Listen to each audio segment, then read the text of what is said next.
and our old friend and general supporter, Dr. Li Wang, the head of UCD Confucius Center. My apologies for the delay because the equipment just suddenly didn't work. It worked well yesterday, but something wrong. So welcome to the 18th Confucius Chinese Student Forum. It's a nice pleasure to see so many old and new friends coming here.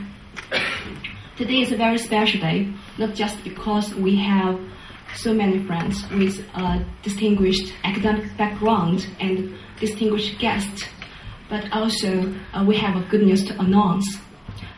Some of you may have already known this forum, although it's have already run for more than 3 years, but it's never get a formal name. But today, finally, we got our formal name, Confucius Chinese PhD Student Forum. Why this is good news? Now I'd like to invite Dr. Wang to give us a welcome address.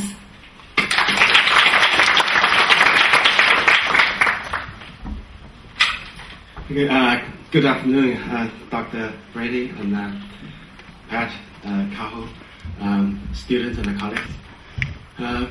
Welcome to this new name, but the forum, the long-lasting forum. As the honorary chairman of this forum, I should say a few words about the forum and where this forum from, and a few words about the history. So I know some of you probably just arrived this year to join UCD or join the university in Dublin. So really the forum was established like 3 years ago. The reason for the forum, the original idea for this forum, I joined UCD in 2006, but 2 years later, like end of 2008, I was shocked by one simple fact. In UCD, one supervisor, PhD supervisor, has 3 Chinese PhD students, but they don't know each other. So I thought that there's something wrong, right? If you come to UCD to join this university, but you don't even know the other fellow students, even with the one supervisor. And from time to time I heard, students, especially the PhD students, have such a willing, to talk to each other, to exchange some ideas. So that was originally, I discussed with a few PhD candidates from law school and from business school. A couple of them now today is here, like Kerjan and Yu Chanma and other people. We discussed. We think we should form a kind of forum. This forum really is kind of a platform for PhD students to exchange their ideas together, right? That's what simple kind of desire, and if you like, a simple kind of goal for that small idea to let people meet each other in UCD. So we start like first forum in early 2009. Then we gradually found out this forum become popular. It's not only to attract initially for the social sciences like law, business, mainly. Then gradually different kind of background students joined us. So really, through the last 3 years, this forum gradually become a kind of a multidiscipline and also cross-university forum. So really that means this forum, we have a lot of people paid attention, a lot of people work on it, especially the committee members. I have to say the nature of the forum is kind of run by students and for PhD students. So this is kind of where this forum started, and gradually we established the reputation in the Dublin area. One more thing I would like to say is during the last 3 years, as long as I'm here, I would attend this. This is a once a month event. That means every Saturday of the last week of this month, then we have this forum. So it's during the summertime we stop, but we resume again, a new term. So that's the forum itself. Gradually, I myself become not only supporter of the forum, really lover. I'm proud of this forum. I have many different kind of titles, but the most important title for myself is this honorary chairman of this forum, because I learned a lot from you. Really, I don't think I would say much more than that because the delay at the beginning, but I should conclude my kind of introduction with our Confucius, our master's saying. Master once said, okay, if I walk along with two others, there must be one of them could serve as my teacher, right? In Chinese, 三人行必有我师, right? So I have been walking along with all of you for 3 years now. I have learned a lot from you. So thank you for your contribution to the forum. Welcome again. Thank you.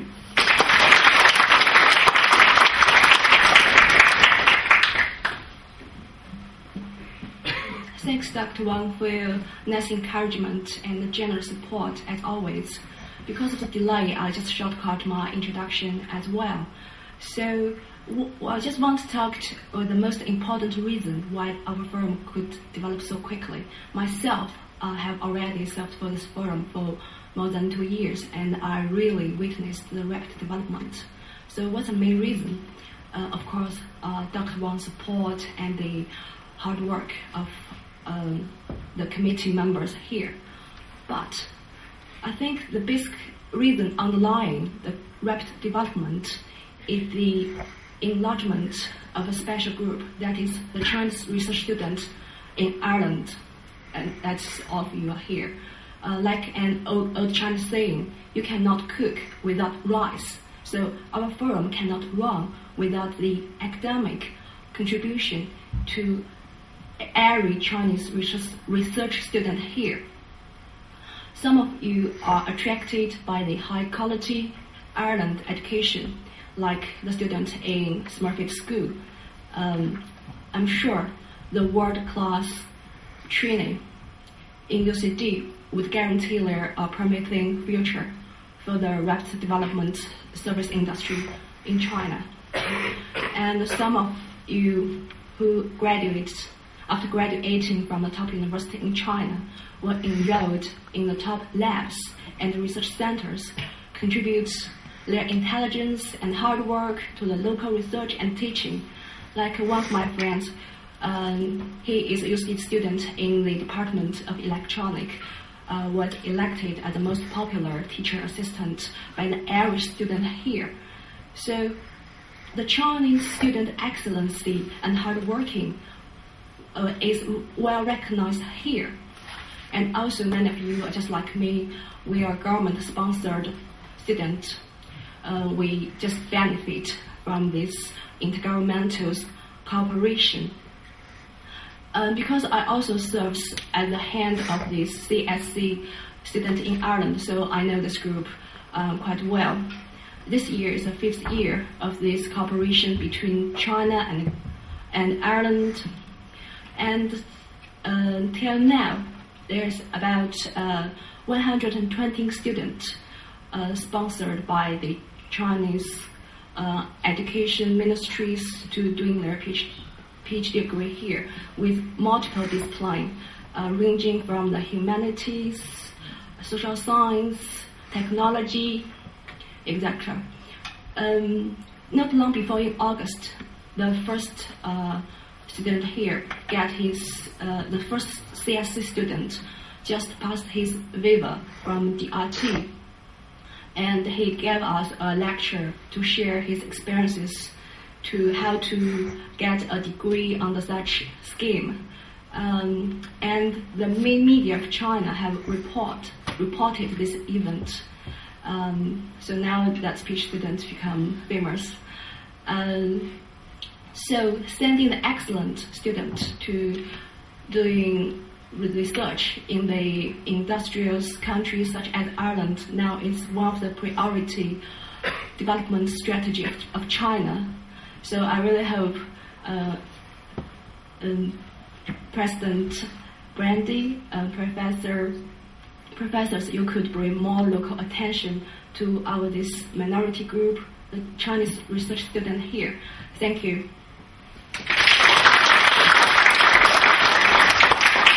Now let's went to the main part of our forum today. Today we have invited two PhD students in UCD to present their academic results. Firstly, I'd like to invite Feng Juan Wang, PhD student of UCD School of Chemistry and Biochemical, right? Chemistry biology. Chemical biology, I'm sorry, I'm studying politics. So let's welcome Feng Juan.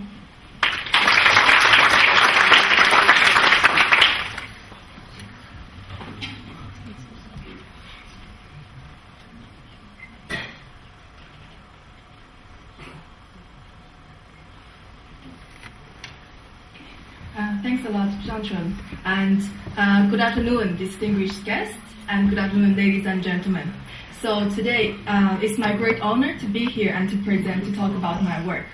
So my name is Feng Juan, and this is my fourth year in my PhD studies here in the Center for Bio-Nano Interactions in the School of Chemistry and Chemical Biology. So in my presentation will be divided into two parts. In the first part, I would like to talk about what is nanoparticles and why they are so popular nowadays. And then in the second part, I will focus more about my own research, and I would like to show you one small example of my research. So to start with, what is nanoparticles? So I think we all know what is 1 meter, more or less. So if you divide it into 1,000 times, then there comes the head of a tail that is 1 millimeter and 1 centimeter. And if, that's 0.1 centimeter. And if you divide that by 1,000 times again, that is a scale of a cell that is around 1 micron. And if you divide that again by 1,000 times, that's welcome to nano world. So 1 nanometer is you divided 1 meter by 1 billion times. So what is the special properties of the nanomaterial when they become so much smaller? So here we can see that outside of the nano world, when things are bigger than 1 micron, it doesn't make much difference. For example, like gold. Even it doesn't matter whether the gold is in the golden of the line in front of sitting in the Forbidden City in China, or it's a ring under our fingers. It's still gold. It has the color of the gold, and it has a very high melting point, which means that it will not the melting point, which means that we have an old saying in China that real gold can stand fire, so that they cannot be melted by fire. However, when you enter the nano world, when things are smaller than 1 microns, you can see that actually the color of the gold is still the gold, but the color of the gold can be changed depending on different sizes. And the melting point of gold can be greatly decreased. So this Chinese saying, real gold can stand fire, is greatly challenged in the nano world. So why nanomaterials can exist different properties? This has a lot to do with the surface to volume ratio. So as you can see here that a big bulk material, when it's divided into smaller chunks, the volume can be the same, but the surface area can be greatly increased. As you can see the first column, the first row, that the surface area is greatly changed, and the second row you can see that the volume is still the same. And the surface to volume ratio can be greatly increased. And that gives nanomaterial different properties compared with a bulk or a big material. And those properties, it gives nanomaterials great application in different aspects. For example, nanomaterials can be used in electronic systems because of their higher conductivity that can make faster and smaller electronic stuff. And they can be used in cosmetics. Because they are smaller, so people believe that they can be easier for absorption. And they can be used in to build transportation for cars and planes to make them stronger. And also they can be used in energy production. So imagine to burn a bulk material that is really big, or to burn things that are smaller size. Which one is more efficient? Obviously, it's the smaller one, that is nanomaterial. And they can also be used in the sport facilities, so to make the sports facilities way much stronger and lighter as well. And some of them can be used in paint because they are smaller. They could stay on the surface for longer time. And some of the nanomaterials, they even have some antibacterial function that can make the paint easier to be used in hospitals for antibacterial reasons. And here, I would like to highlight on the application of nanomaterials in nanomedicine. Because they are smaller, so they can have easier access to biological systems. So here there is an example. So this is a nanomaterial that can be a ball shape. So inside the material, we can stuff them with the drugs that we want to deliver. And on the surface of this nanomaterial, we can tag some linkers. And these linkers, those will bring the nanoparticles with the drug inside specifically to the cancer cells. And when they reach the cancer cells, those nanoparticles, they will break inside the cancer cells only and to release the drug, so that the drug will destroy the cancer cells only, but not the healthy cells. So, because of the large application of nanomaterials and because of the great potential for nanomaterials in nanomedicine, however, our understanding of how the nanomaterial interacts with human systems is not fully understood. And so that's the reason why in the Center for Bio-Nano Interactions here in UCD, we invest our time and we want to investigate the mechanism of how nanomaterial interact with biological systems. And one of them of great importance is the nanotoxicity. And nowadays, because of this large application of nanomaterials, there has been a lot of nanomaterials available in the market. However, we don't know how they interact with the human system. So we don't know the potential hazard of those materials for regulation and legislation. So in my research, I'm particularly interested in this nanomaterial, which is a 50 nanometer polystyrene, and we want to use it as a model to study the nanotoxicity in the cells. Okay, just one thing that polystyrene I want to explain is just a plastic thing, but when it's a material for plastic, and it can be smaller, and with a different surface modification, it could be toxic to cells. And here we use cells as a system to study how the toxicity. So in the cells, we can grow them on the medium, and in the medium there are a lot of proteins as food for the cells. So in my research in my third year of researches, I have found that with time goes by, and with the treatment of nanoparticles, there are some substances can be greatly increased in the cells, which are toxic to the cells. And it can damage mitochondria, which is the energy factory of the cell, and then that will bring to the decrease of the energy, and there will be some generation of enzymes that are toxic that can damage DNA, which is where we store the genetic information, and then the cells die by release of contents, by breaking down their membrane. And also we found their nanoparticles, they go to the lysosomes, which is an organelle that is similar to the stomach of our human body. And so in the legs, I'm going to show you the evidence of they arriving to lysosomes and break down lysosomes.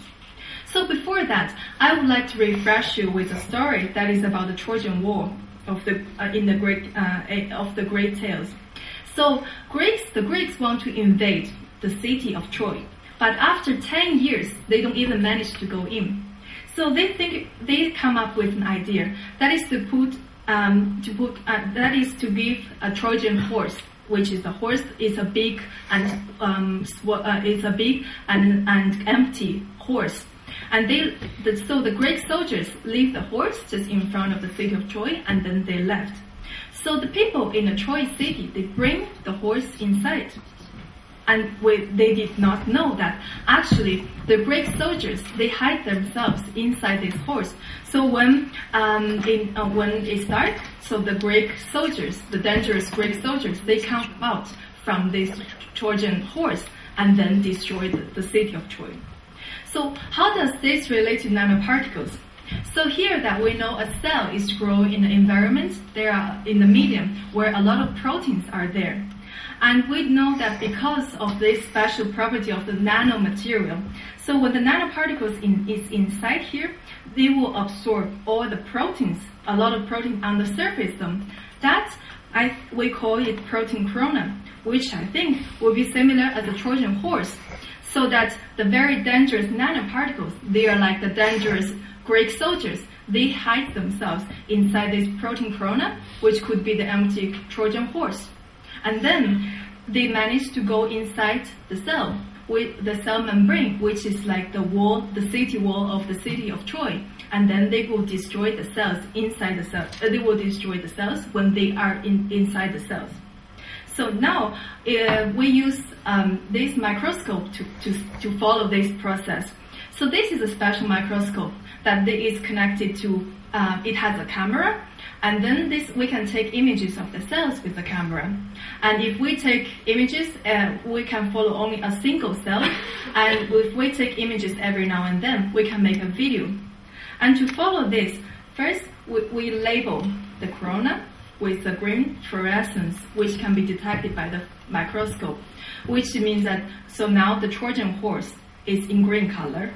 And then, as I mentioned in the beginning, that those nanoparticles, they go to lysosomes, which is the stomach of the cell. So now we label the stomach of the cell with red color. So a green Trojan horse, when it enters a red stomach, we will see when the two color overlap is the yellow color. So when we see the yellow color, it means that the green corona or the nanoparticles, they go inside the cell stomach. So now I want to show you an image of this. This is a video that I took for the cells. So just 1 second. So what you will see that, okay, so this is a cell. Each of the red spots represent the stomach of the cell, which are the lysosomes. So here we see that there are a lot of yellow, which means that the green Trojan horse enters the red stomach, which means the green corona with nanoparticles together, they enter the stomach of the cell. And then they move together. They are always together. Okay? So later on, now we want to follow the Trojan horse only. So now we are only looking at the green color. And we can see that, okay, sorry. Actually, this color, it decreases with time goes by. As you can see here, compared with before, the intensity has been greatly decreased. Which means that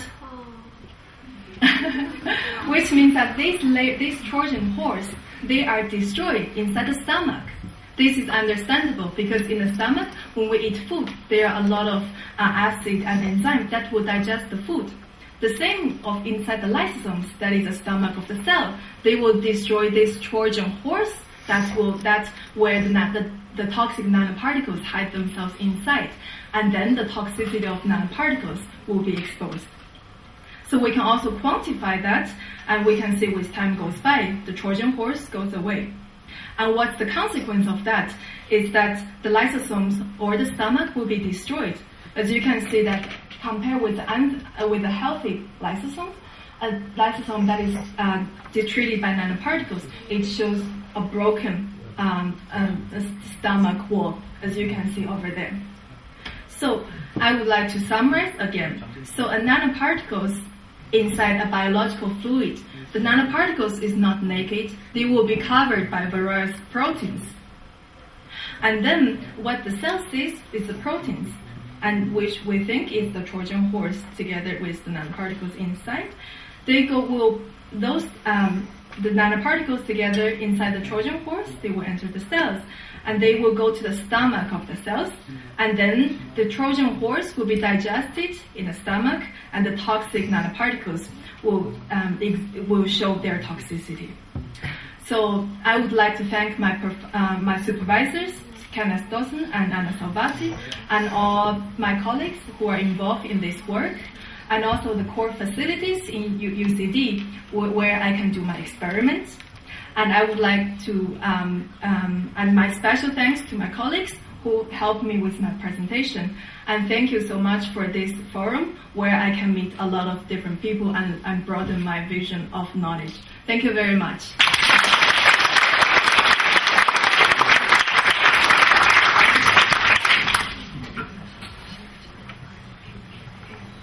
Thank you. Thanks, Bonjun. Thank you for your wonderful lecture. Even for me, a student of social science, I could understand this. I'm sure it's quite front research. Now I'd like to invite President Brady to give us a little address. I'm really curious to know how you think about our forum and our Chinese research students. Welcome.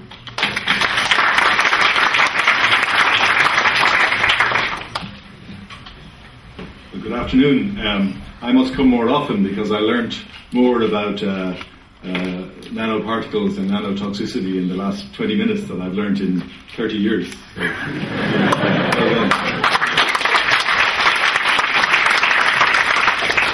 in fact, the next time I'm going to bring my staff with me.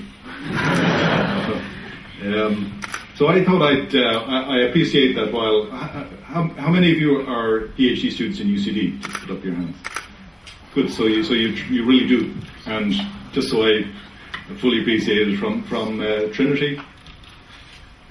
That's okay, we're good friends now. Yeah.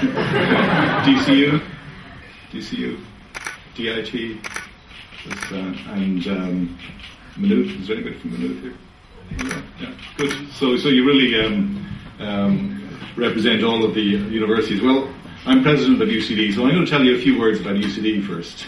I'm going to be completely biased. I'll then say a few words about Ireland's relationship with China, and obviously within that UCD's relationships with China, but again realizing that the other universities are developing very significant links with China also. And then finally, a few words about what I would hope that you will all get from your PhDs, no matter what discipline and no matter what university. So first, just a few words about UCD, because I often appreciate that you can be a student in UCD, but not know that much about the history of the university. And if you are world experts in the history of UCD, you can just go to sleep for about 5 minutes. But I say it because I think the history of Ireland and China have many similarities. And within the history of Ireland, UCD has been a very important engine room for economic, for social, and for cultural development over the years.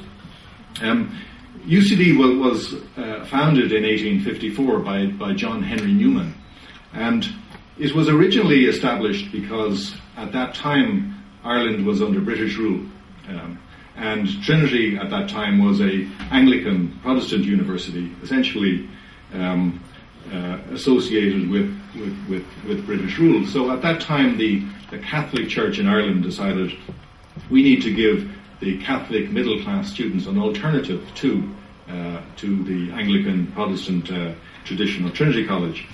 So they invited John Henry Newman across from Oxford to establish this new university.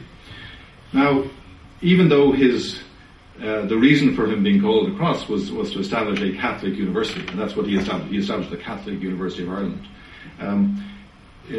If you read, so Newman delivered a series of addresses, a series of speeches to the people of Dublin over that period, and they now formed the first part of a very famous book called The Idea of a University, which many of you might have read, and it has been translated into Chinese. And the idea of university is still one of the most enduring texts on the value of a university, both to the individual and to society. And in fact, he talks very little about religion. So Newman appreciated that his job was to establish the Catholic University, but actually his book and his lectures were and are still some of the most sophisticated dissertations on the value of the university education to the individual and to society. So I'd urge you to read that. The university actually was very small, and Newman House, some of you will have seen on St. Stephen's Green. If you haven't, it's on the, if you know the National Concert Hall, just go around the corner and down St. Stephen, or Newman House is still there. Some very famous people were taught and indeed took part in debates in Newman House. One of the most famous was James Joyce, who was probably UCD's most famous graduate. Joyce was interesting. Joyce started off trying to study medicine. Now, I'm a doctor by training, but Joyce enrolled in medicine for about 5 days. I'm not sure if any of you read Joyce's work, but if you read Ulysses, it's very difficult, right? Now, can you imagine if he had stayed in medicine and had written a prescription for penicillin in the style that he wrote Ulysses, and then handed it into a pharmacist? You wouldn't want to be taking that medication, probably. So Joyce tried to, he studied medicine for about 5 days, and then decided that was the wrong thing for him. And of course, I think he made the right decision, because ultimately he produced some of the novels that completely transformed English literature. So I think he was a superb novelist. I don't think he would have been a very good doctor. Over the decades, then UCD, we talk about rankings, but actually, what do rankings not pick up? They don't actually pick up the role of a university in the development of society and the country. So perhaps UCD's most important achievements are the involvement and the leadership roles of UCD graduates, both in the War of Independence, particularly that period between 1916 and 1921. And Cathal, you can, I think at another time would be very good for Cathal, because the Cathal Brua family played a very important role during that period. But if you look at the history of that period, so many UCD graduates, students and graduates, played important roles in acquiring independence from England and in the establishment and the development of the Irish state, and ultimately in the establishment of Ireland as being an important player in the European Union, which it is now. So UCD, I suppose, is perhaps most famous for the number of prime ministers, the number of presidents of Ireland it has produced, the number of political leaders it has produced, the number of business leaders that it has produced, and probably even more than any of those, the number of famous writers, playwrights, poets, film directors, and film actors it has produced. And you know many of them. James Joyce I mentioned, but even in recent times, how many of you have read work of Roddy Doyle or seen the movie The Commitments? Have anyone seen The Commitments? If you haven't, one of the great Dublin movies is called The Commitments, and you can take it out in video, but that was based on a book by one of our great modern authors, Roddy Doyle. Riverdance, you know Riverdance? It's more famous in China than it is in Ireland, I think. So what many people don't know is that the music for Riverdance was written by Bill Whelan, and Bill Whelan is a UCD law graduate. An education in UCD can take you many different and strange paths. So in fact, next Friday, at a special event in O'Reilly Hall, we award every year the Foundation Day Medal to one of our most distinguished graduates, and Bill Whelan will receive that medal next Friday. So UCD is an important and obviously a world-famous research university in its own right, but it has particularly played a very important role in the formation and the graduation and the production of graduates who have played a really important role in the development of this country and establishing Ireland as a player in Europe. So what about our relationships with China? Well, of course now most universities are trying to establish or have established relationships with China. We're very proud that our relationships probably go back longer than anybody. And the catalyst actually was soccer, was football. So in 1976, the UCD soccer team toured China, and this was before China opened up. Okay, so this received national attention in the Irish press, in the international press, and the Chinese press, because it was a pioneering tour by a soccer team. And in fact, what was also significant, it was September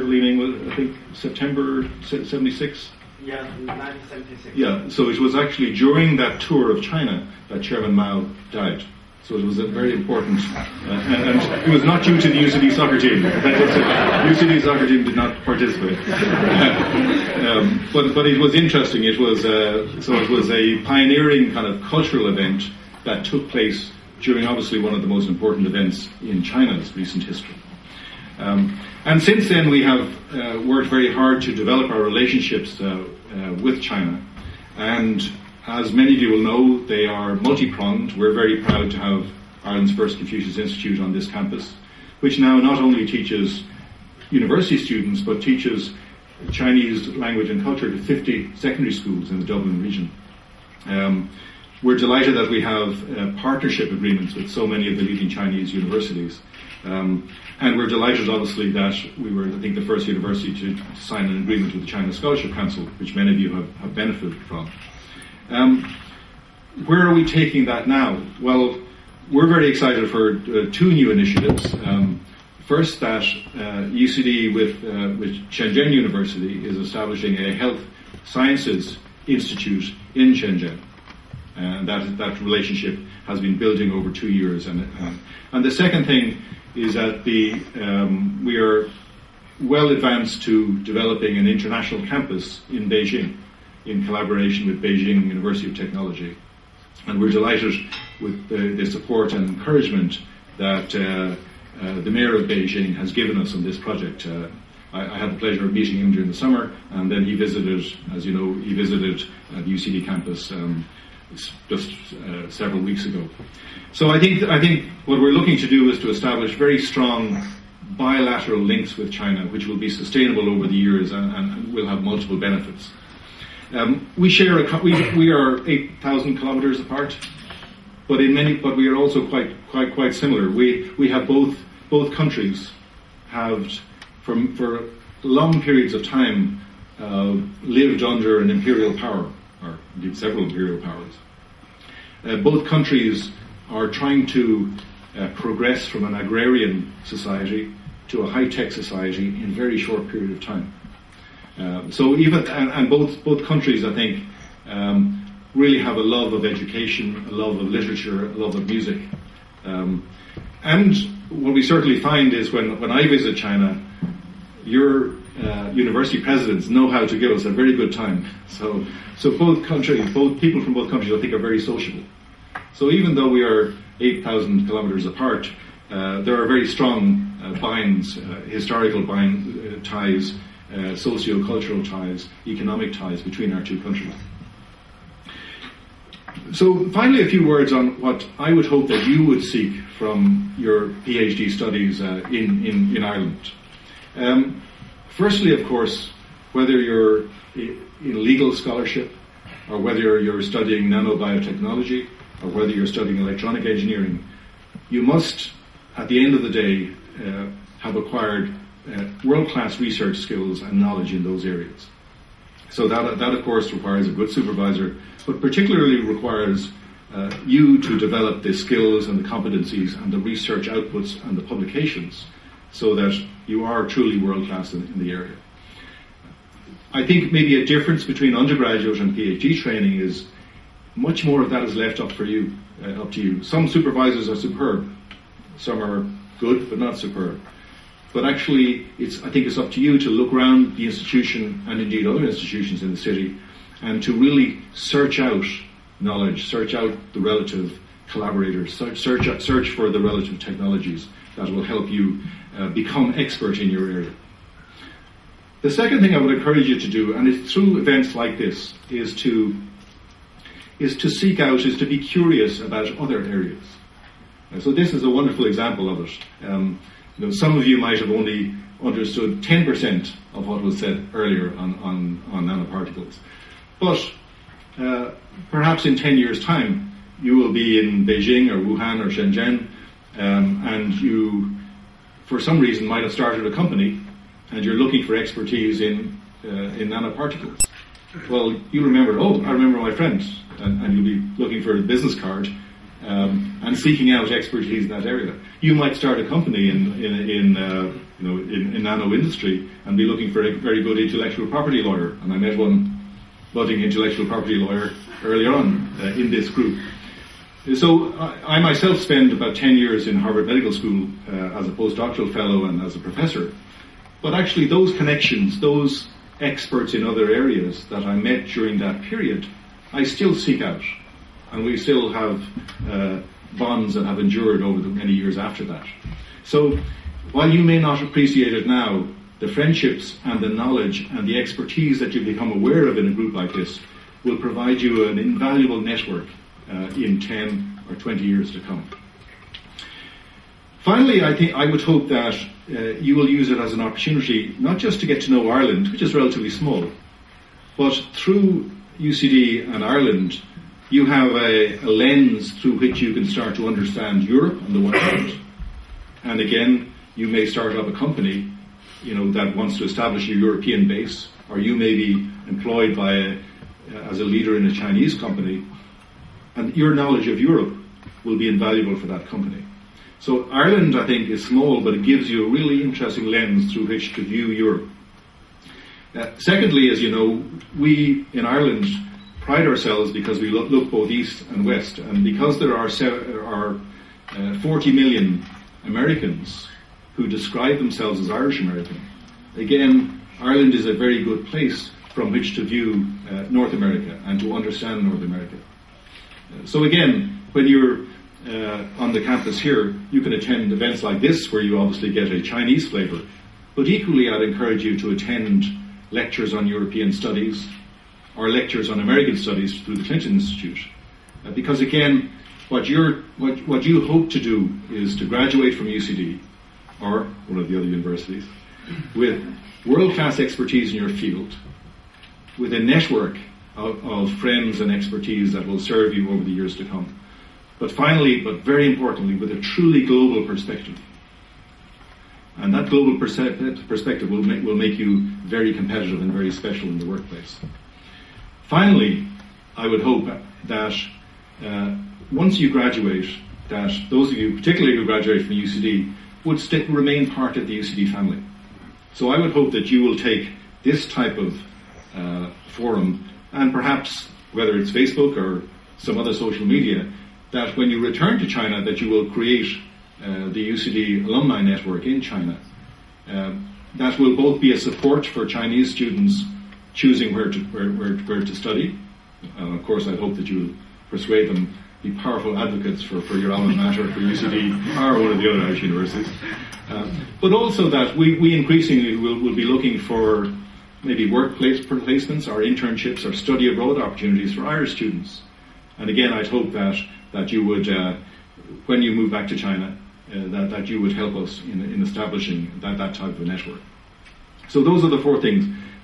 Expertise, real expertise in your area, a network of friends and friends with different expertise that will serve you well for the rest of your lives.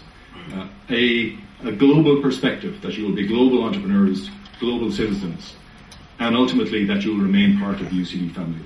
So it's been a great pleasure for me to visit you today. I know you have a second speaker.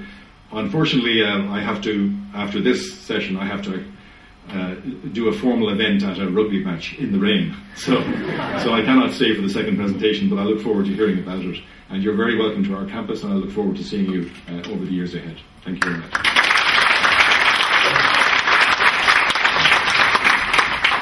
Any questions? I can do that. President would like to answer the questions, so will you take the chance to ask questions to President Brandy? Okay. Since we are all satisfied. That's fine. Or confused. So before President, could you do me a favor to give this small talking to our first speaker? I will indeed. Yes, It's a pleasure. thank you. We really appreciate your contribution to our forum. Thank you very much. And because President said he will come back and bring his staff, so I really like to give it to you. Oh, to and me. you will come back. Thank you very much. Yes, since that's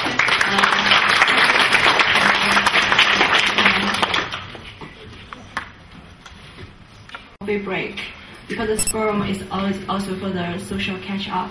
So see you back in 10 minutes. There's coffee and tea outside. And I hope you have a nice catch up during the coffee break. Now let's begin our second session. Ming Jiayan from the School of Biosystem Engineering. Welcome.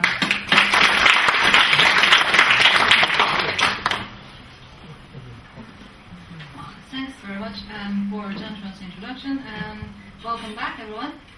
So after the very exciting nanotechnology, we're going to go into the sustainable development and life cycle assessment. Can you hear me? Everybody? My name is Minja. I'm from School of Biosystem Engineering. First, I'd like to give myself a brief introduction, and then I would talk about sustainable development. And later, I would focus on the environmental aspect of the sustainability, and later goes into the LCA concept. So, my hometown is Changsha, and I went to Shanghai for my first degree in chemistry, and later in Beijing for my master's degree in ecology. And now I'm in my fourth year of PhD, and my research is the life cycle assessment of Irish milk production. If anybody else why is it so funny? I don't understand why it's funny, but if any of you wonder what does chemistry and ecology do with milk production, the answer is nothing. Besides my research, in my spare time, I also participate in a lot of events. The first one on the left, up. It was the women's mini marathon last year I participated in, and I think I really enjoyed it. The one on the right up was the time when I volunteered for the Eco-UNESCO. I really enjoyed the time working with them. And the last one on the bottom was the course I took with the Innovation Academy. I would strongly encourage everybody here who have interest in not only science but also business, entrepreneur, to take the course of Innovation Academy. They really give fantastic courses. And last but not least, I'm a big fan of the science gallery in city center. I really go there quite often. If you also go there, you will see me at least once or twice a month. So they really have very nice exhibitions for the fusion of arts and science, and really enjoy it. So, sustainable development. Throughout the world, we see lots of different pictures of our society. We see the prosperity of the urban development, but also we see a lot of poverty along the countryside. We see the social equality in society, but we also see the crisis. We can still find very nice, beautiful nature, but we still can see a lot of serious pollution around the world.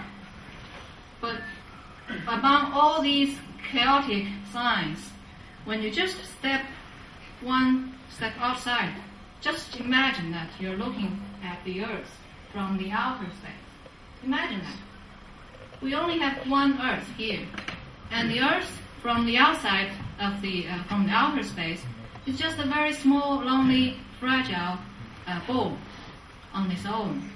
So everything, whatever happens on this planet, no matter what conflict, what progress we have at the moment, everything has to be constrained within the capacity, within the carrying capacity of the planet. So whatever we do, if we want to be more sustainable, we have to consider we are within the limit of the planet. So the sustainable development has gone through a very long period of time. The first one, as it is often considered, was the publication of the Silent Spring, which documented the detrimental environmental impact of the pesticides on our environment, especially on birds. Even though a lot of the viewpoints in this book was actually criticized after its publication, it actually raises some concern about the environment and how our activities would have effect on our environment. So gradually, the environmental issue has been raised up to the agenda, and after that, the social aspect of our society is also involved in the sustainable development. So nowadays, we consider sustainable development to be consisted of three pillars: environment, economy, society. We cannot sacrifice the environment in order to achieve economic development. We cannot ignore the social aspect, the social equality, the human rights of ourselves in order to achieve the economy. So all these has to be correlated to each other in order to ensure that we are going to our development is sustainable in the long term. So, as you can see, sustainable development actually is a multidisciplinary subject. But at the moment, I'm only focused on the environmental aspect. So that's why we would talk about LCA first, later. So when you consider the environmental sustainability, you always have to match the demand versus the supply, which means that if we consume resources, we have to make sure that the planet has the ability to provide the resources we need. And if we generate waste, we have to make sure that the environment is able to cope with all the impact from our waste. So before you try to match the demand with the supply, you have to figure out the way to quantify both of them. So that's where you have the life cycle assessment concept, which can help you to assess the environmental impact, even though it wasn't initially developed for sustainable assessment. So, what is LCA? You see a lot of abbreviations for LCA, but it has nothing to do with either Christian or aircraft or any other, like cancer, whatever. In fact, LCA is life cycle assessment, but it has nothing to do with the sports. What it has to do is all these popular slogans that you might have heard before nowadays, like carbon labeling, low carbon economy, and carbon footprinting, water footprinting. All these slogans actually have something to do with LCA. So what is it? LCA is an environmental assessment tool. It has been standardized by ISO standards. It addresses the environmental impact throughout product life cycle from raw material acquisition through production, use, recycling, and finally disposal. And product here also includes services, so it's not only the product itself. So there's, as you can see, LCA has also gone through a long history. People used to be focused more on, let's say, a small part of the environment issue like packaging, resource, waste, and eventually they realized they have to put everything together to look at all the aspects of the environmental issue. And then that came up, people came up with the idea of multi-category assessment, including involve them into the LCA. So a very important aspect of LCA is that you normally what they do before for the environmental impact is that they only look at the local impact. So suppose that I'm making a factory here, whatever I emitted out of the factory would only impact for the local area.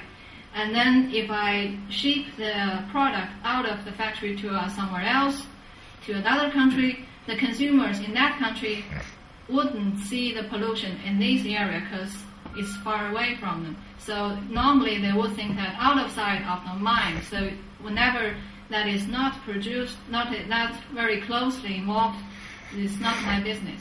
So that's why a lot of the industry, they try to push all the pollution outside of their own country, like they open factories in Asia, in South America, whatever, and then all the pollution would be emitted to that area. But the consumers in other developed countries, they wouldn't see the impact of the consumption of the product.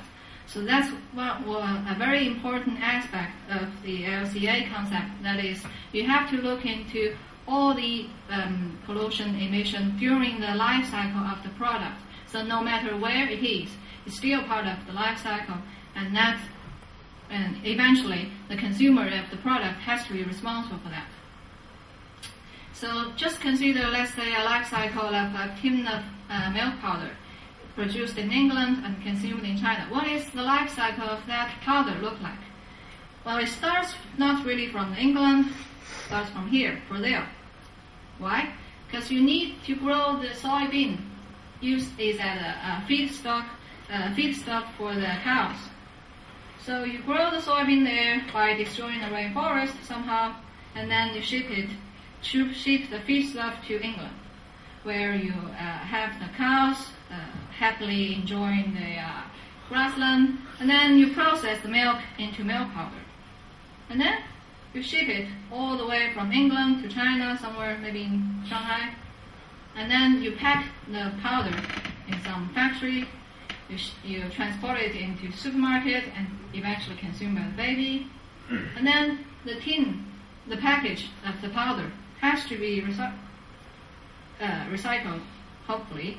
So that's the general picture of the life cycle of the milk powder. But don't forget, everything, whatever you do, you have to involve the energy.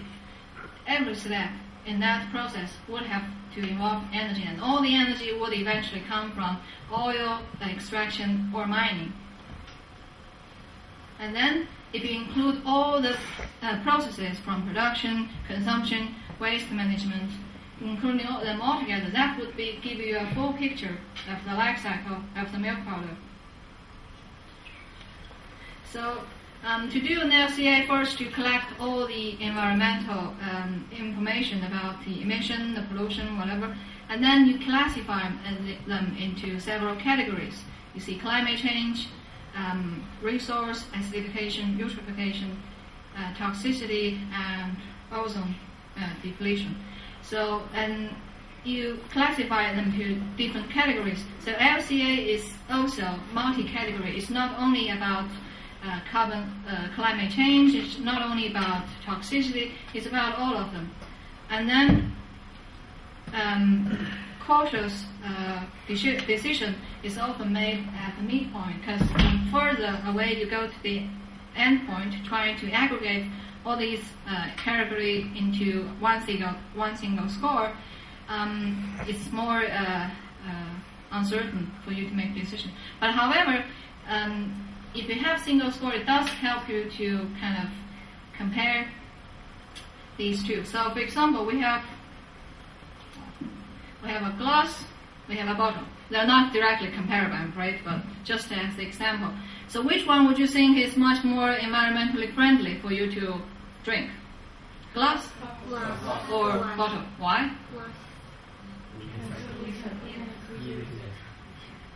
But this one is, if you just consider the energy or any material involved in producing one single bottle, is much smaller than this.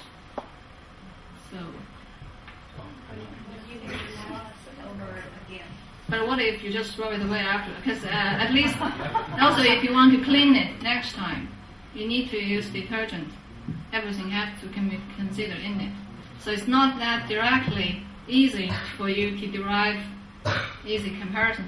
But the easiest principle is that the more time you use it, the less, the more friendly it becomes. Because you have to make it, reuse it for more times. So I've seen a very simple, actually very difficult, paper about the different cups for like social events like today.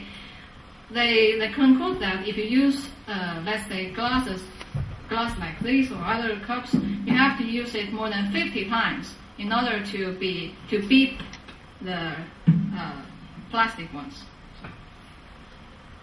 Right. So I just give you some example about the LCA in research.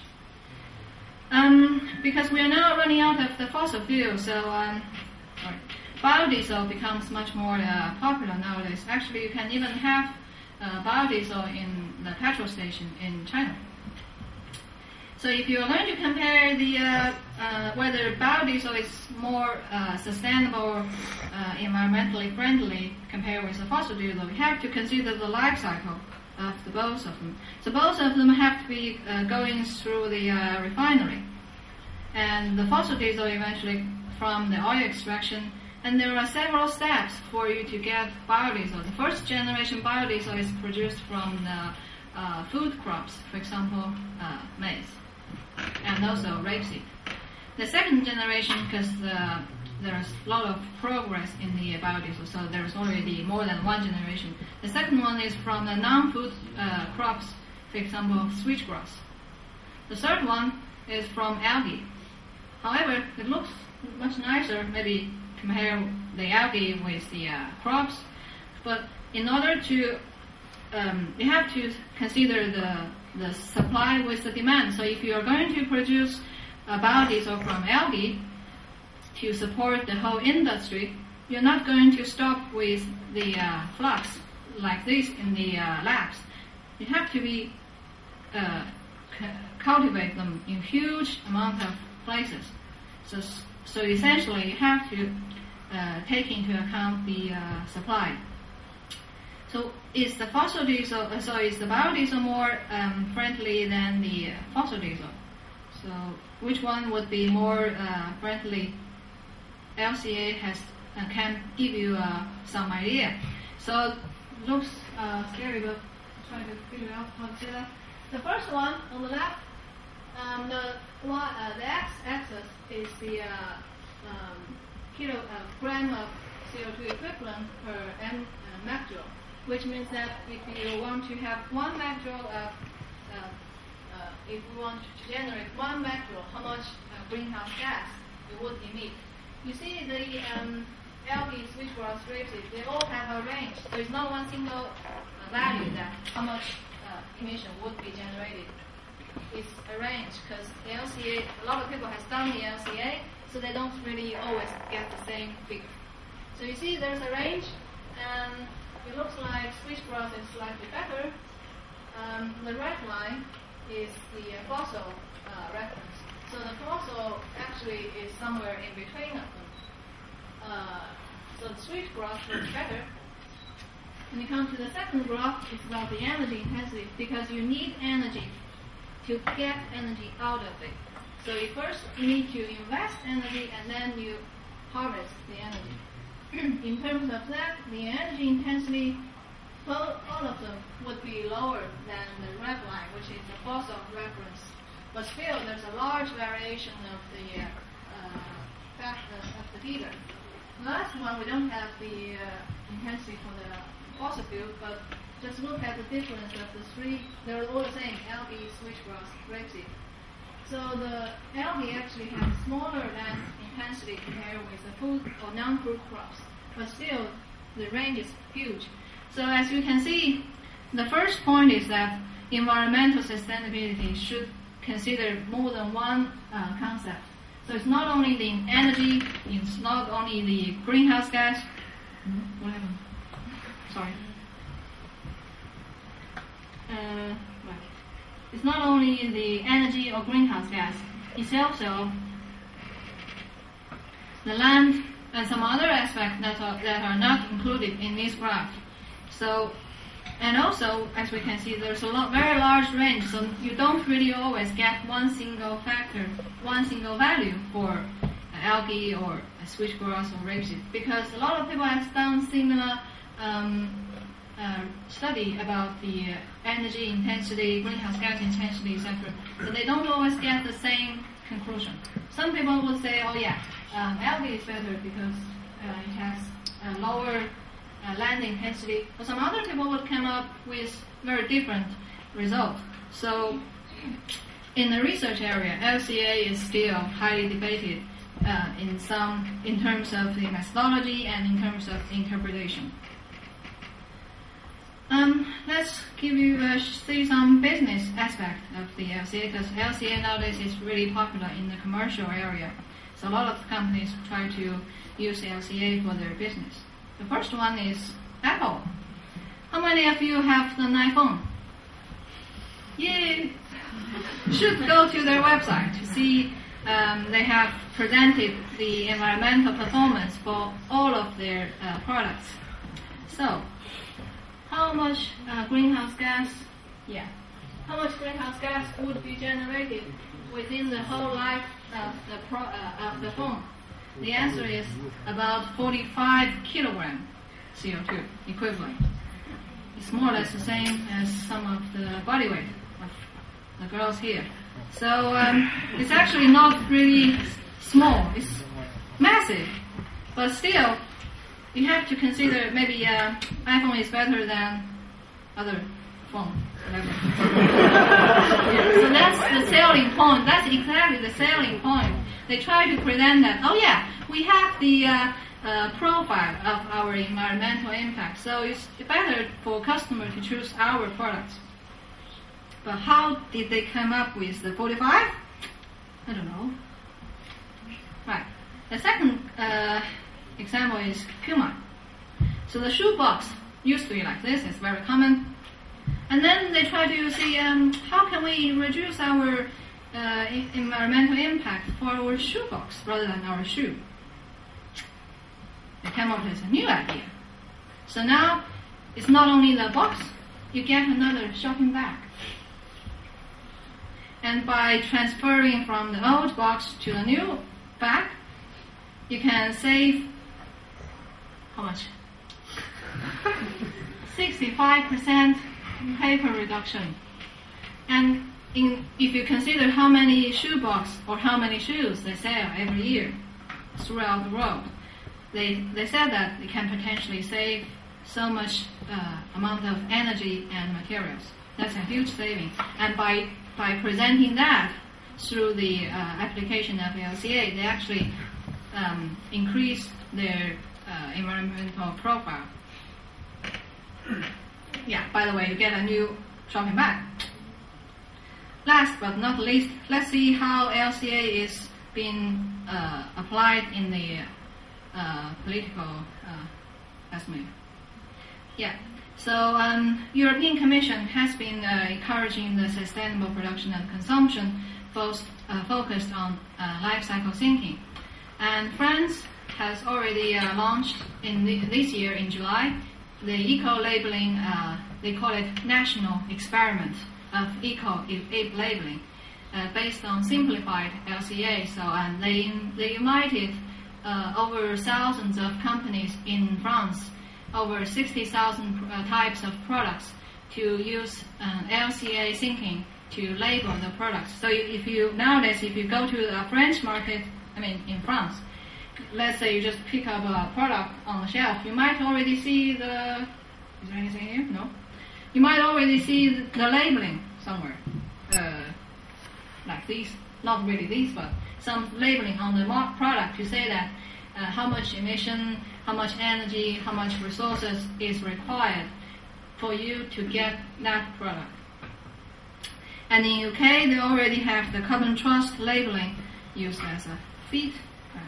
No, that's because that derives from the carbon footprinting, which means that we have the footprint on our planet by consuming some products. Even in the USA, they have already requirements for the renewable fuels based on LCA methodologies. So LCA and also the sustainability and sustainable development is still very young area, and a lot of the development and progress is taking place nowadays. So I hope I already give you a little bit flavor of the environmental sustainability and LCA, and you're very welcome to ask me a question, and I would be delighted to answer. Thanks very much for your attention.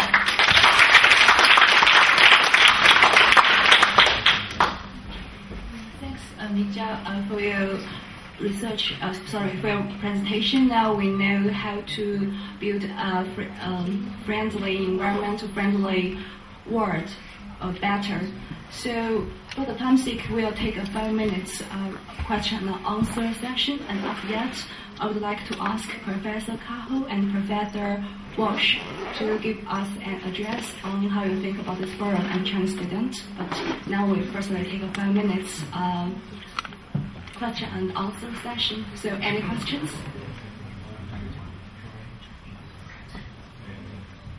Yes?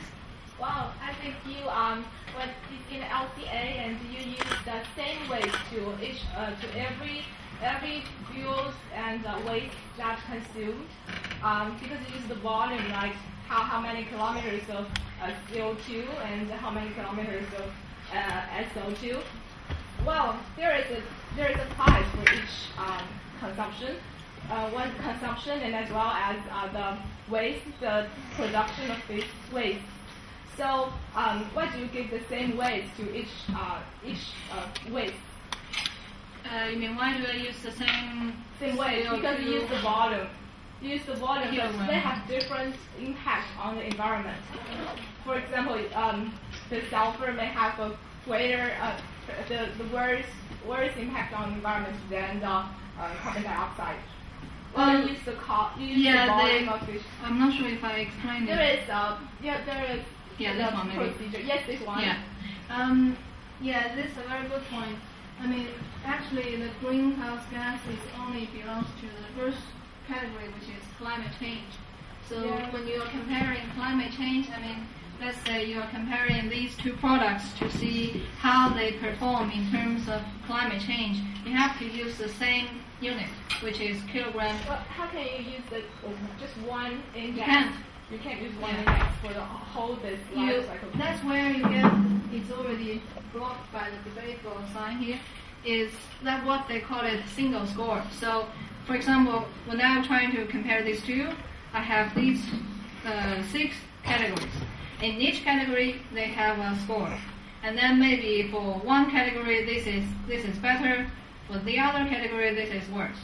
So when you try to make decisions, whether shall I use this or that, it's a bit kind of confusing because this is not always the best. So that's where the research should be focused on. So when you're doing research, you cannot just simply say, oh yeah, this is always better because it has better performance in climate change. But in fact, it might have very serious impact in resource. So you cannot ignore that. But for the decision maker, let's say the politician or the whatever consumer. If you go to the supermarket and compare these two products, and they have 5 or even more categories, and then the consumer would be very confused to make decisions. So in that area, it might be better to use single score to say that, oh yeah, this is generally better than this one. Yeah. So, but the carbon dioxide is just the CO2 equivalent, which means that you convert all the greenhouse gas into one unit. It's just the unit for the climate change. It's not for acidification. For acidification, you have sulfur dioxide equivalent. For eutrophication, you have nitrogen equivalent and phosphorus equivalent. For land use, you have meter square equivalent. Yeah. So they have different units for within the category to compare with each other. Well, there is a substitute solution because as now there are markets to pricing the CO2 and the sulfur. Yeah. Yes. So why don't we just use the price of it?